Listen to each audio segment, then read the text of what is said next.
वह केदारनाथ धाम में जो चमत्कार हुआ उसे देख नासा के वैज्ञानिक भी हिल गए। जिसने भी यह चमत्कार अपनी आंखों से देखा उसकी आंखें फटी की फटी रह गईं। दोस्तों, केदारनाथ धाम जहां आज भी स्वयं महादेव निवास करते हैं, केदारनाथ धाम दिखने में जितना खूबसूरत है उतना ही भयानक और डरावना भी है।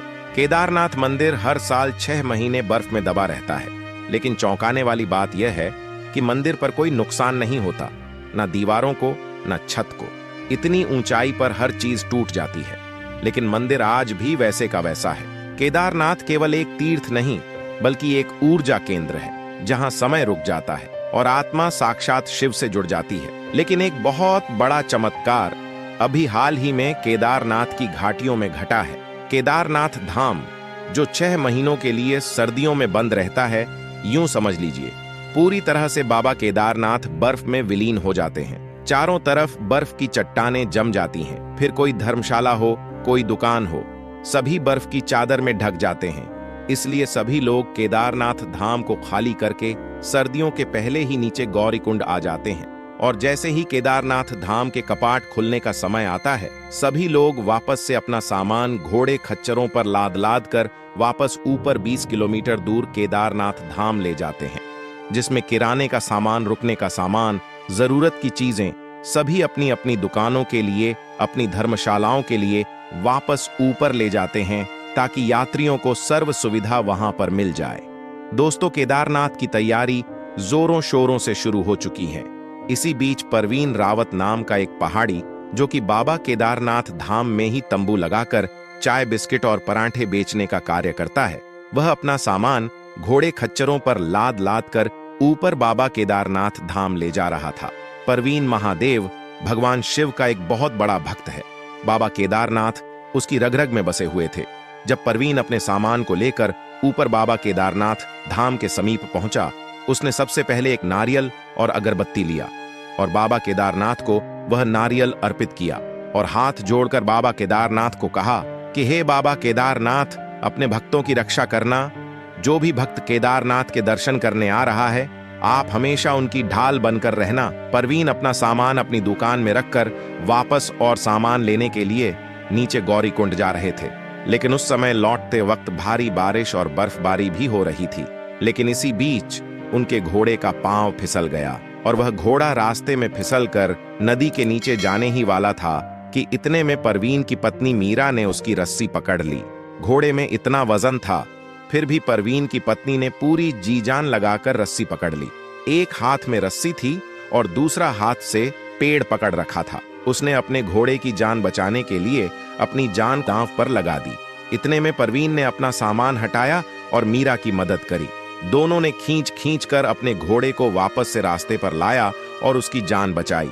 चारों तरफ खूब सारी बारिश हो रही थी, लेकिन इसी दौरान मीरा का पांव भी फ्रैक्चर हो गया था। परवीन के लिए अब चुनौती बन गया था कि वह अब नीचे उतरे तो कैसे उतरे। परवीन वापस से नीचे जाने लगा। उसकी पत्नी दर्द से कलकला रही थी। जैसे तैसे परवीन और उसकी पत्नी गौरीकुंड पहुंचे और वहां जाकर उन्होंने सबसे पहले डॉक्टर को दिखाया। लेकिन डॉक्टर ने कहा कि तुम अब ऋषिकेश चले जाओ, वहां जाकर आप अपनी पत्नी का इलाज करवाओ, क्योंकि चोट बहुत ही गंभीर दिखाई दे रही है। जब परवीन ऋषिकेश अपनी पत्नी को ले गया तो वहां के डॉक्टरों ने कह दिया कि आपकी पत्नी अब कभी भी नहीं चल पाएगी, क्योंकि आपकी पत्नी का एक पांव में लकवा मार चुका है और आप केवल भगवान से दुआ करिए। अगर भगवान ने चाहा तो आपकी पत्नी वापस से चल पाएगी, लेकिन फिलहाल इनके चलने के कोई उम्मीद नहीं है। परवीन के सर पर यह दुखों का पहाड़ टूट पड़ा था। परवीन महादेव से अरदास कर रहा था कि हे महादेव, मैंने तो पूरे 6 महीने भक्तों की सेवा करी, कभी भी कोई भी ऐसा काम नहीं करा जिससे आपकी श्रद्धा पर कोई ठेस पहुंचे, लेकिन फिर भी मेरी पत्नी के साथ ऐसा हुआ। आखिर क्यों? इसने तो एक प्राणी की जान बचाई थी और आप तो पशुपतिनाथ हो और आपके पशु की ही तो मीरा ने जान बचाई है, फिर मेरी पत्नी के साथ ऐसा क्यों किया? लेकिन खैर, बाबा केदारनाथ की मर्जी समझकर वापस दोनों अपने घर को लौटे। जैसे तैसे मीरा लकड़ी के सहारे अपना जीवन यापन कर रही थी, लेकिन इस बार परवीन के साथ उसकी पत्नी नहीं आ पा रही थी, क्योंकि उसकी पत्नी का पांव तो लकवा मार चुका था। परवीन जब पुनः केदारनाथ धाम पहुंचा तो उसने नारियल फोड़ा और बाबा केदारनाथ को कहा कि हे महादेव, मेरी पत्नी की आप रक्षा करना। वो हर बार आपके दर्शन करने के लिए आती है, लेकिन इस बार उसका पांव ही टूट चुका है, इसका पांव ही लकवा मार गया है। और अब वह चल नहीं पाती और अब वह आपके दर्शन करने के लिए भी नहीं आ पाएगी। उसकी रक्षा करो।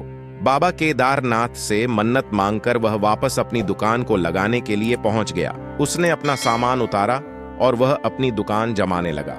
जैसे ही वह दुकान जमा रहा था, इतने में वह थक हार कर बैठा हुआ था और थक कर उसे कब नींद आ गई उसे भी पता नहीं चला। लेकिन इतने में ही उसके सर पर एक हाथ लगा। परवीन ने सोचा कि कोई जानवर होगा जो उसके सर पर हाथ फेर रहा होगा। परवीन की एकदम से नींद खुली और उसने देखा कि उसके सामने तो उसकी पत्नी है। परवीन समझ नहीं पाया कि आखिर यह कैसे हो सकता है। वह तुरंत उठ खड़ा हुआ। उसके सामने उसकी पत्नी थी। परवीन ने अपनी पत्नी से पूछा कि तुम चल पा रही हो और तुम यहाँ कैसे? तो परवीन की पत्नी ने कहा कि आज सुबह जब मैं उठी तो मेरा पांव बिल्कुल सही था, जैसे मेरे पांव में कुछ हुआ ही ना हो। मैं तुरंत चलने लगी और दौड़ने भी लगी। मुझे बहुत खुशी हुई। मैं आपसे फोन पर बात नहीं कर पा रही थी। मैंने सोचा क्यों ना मैं यह खुशी आपको आकर ही दूं। और मुझे तो बाबा केदारनाथ के दर्शन भी करने थे, इसलिए मैं खुद गौरीकुंड से यहाँ 16 से 20 किलोमीटर चढ़ाई करके आई हूँ और मुझे कुछ महसूस नहीं हुआ। मैं यहाँ पर बिल्कुल हंसते चलकर आई हूँ। जब यह बात परवीन ने सुनी तो वह बहुत खुश हुआ। वह समझ गया था कि यह तो बाबा केदारनाथ की ही महिमा है। बाबा केदारनाथ का ऐसा चमत्कार हुआ कि उसकी पत्नी वापस से चलने फिरने लग गई और खुद 16 किलोमीटर चढ़ाई करके बाबा केदारनाथ के दर्शन करने पहुंची। दोनों पति पत्नी ने बाबा केदारनाथ के मंदिर के बाहर से ही दर्शन किए, क्योंकि अभी कपाट खुलने में 2 दिन बाकी थे। यह एक बहुत बड़ा चमत्कार था। दोस्तों, इस वर्ष केदारनाथ के कपाट 2 मई को खुलने जा रहे हैं, जिसकी तैयारियां भी जोरों शोरों से शुरू हो चुकी हैं।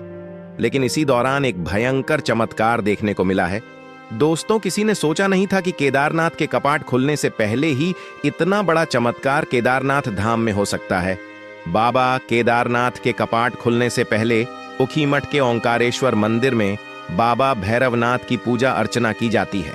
फिर इसके बाद में बाबा केदारनाथ की डोली केदारनाथ धाम के लिए प्रस्थान कर दी जाती है। दोस्तों, हर साल 6 महीने के लिए केदारनाथ धाम के कपाट खोले जाते हैं और करोड़ों की संख्या में भक्त बाबा के दर्शन करने आते हैं।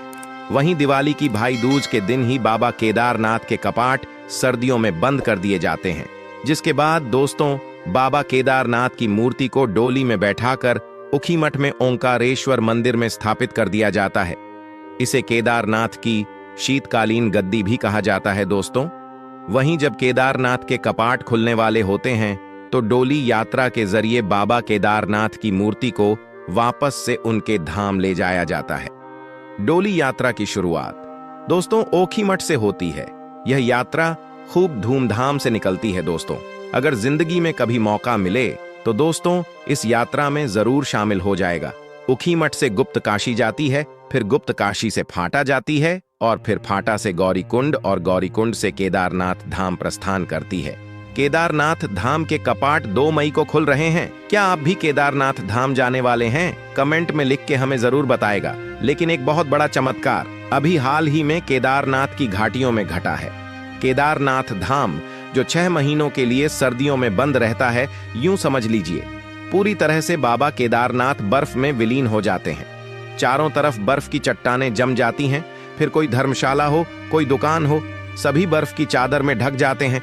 इसलिए सभी लोग केदारनाथ धाम को खाली करके सर्दियों के पहले ही नीचे गौरीकुंड आ जाते हैं। और जैसे ही केदारनाथ धाम के कपाट खुलने का समय आता है, सभी लोग वापस से अपना सामान घोड़े खच्चरों पर लाद लाद कर वापस ऊपर 20 किलोमीटर दूर केदारनाथ धाम ले जाते हैं, जिसमें किराने का सामान, रुकने का सामान, जरूरत की चीजें सभी अपनी अपनी दुकानों के लिए, अपनी धर्मशालाओं के लिए वापस ऊपर ले जाते हैं, ताकि यात्रियों को सर्व सुविधा वहां पर मिल जाए।